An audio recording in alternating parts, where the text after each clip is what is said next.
Budrana adalah seorang guru biologi SMA. Ia mengajar murid-murid kelas 10.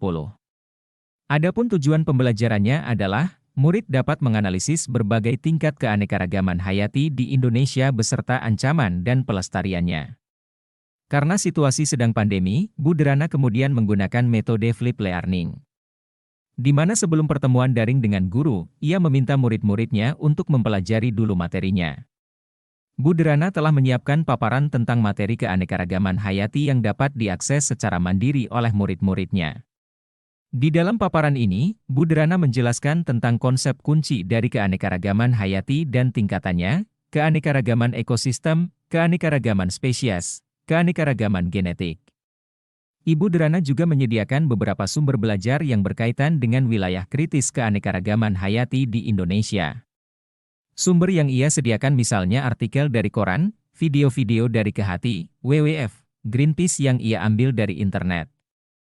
Untuk membantu murid-muridnya belajar mandiri, Budrana menyiapkan beberapa pertanyaan pemandu. Setelah tahapan belajar mandiri, murid-murid kemudian diminta mengikuti kuis tertulis dengan pertanyaan terbuka di mana setiap murid akan diminta untuk memberikan umpan balik terhadap jawaban dua temannya. Ibu Budrana memastikan setiap anak mendapatkan umpan balik dari temannya.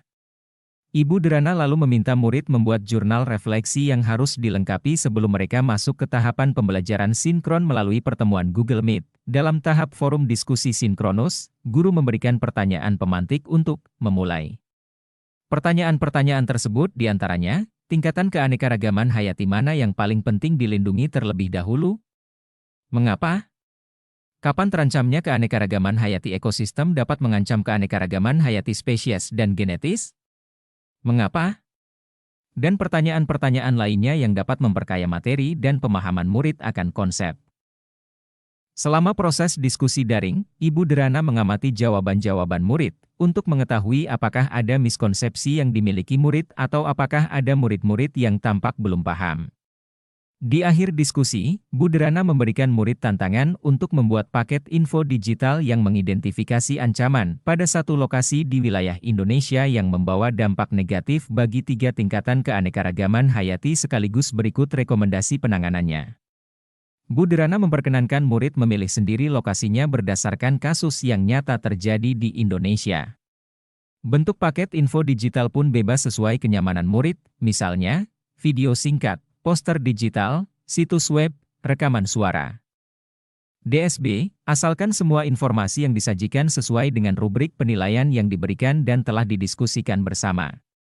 Murid kemudian bekerja secara mandiri, berdasarkan tenggat waktu yang telah disediakan. Selama murid-murid bekerja, Budrana juga menyediakan slot-slot waktu tertentu untuk bertemu dengan beberapa murid yang berdasarkan hasil penilaiannya masih memerlukan bantuan. Di dalam slot waktu khusus ini, Budrana menjelaskan kembali konsep-konsep serta memberikan banyak contoh.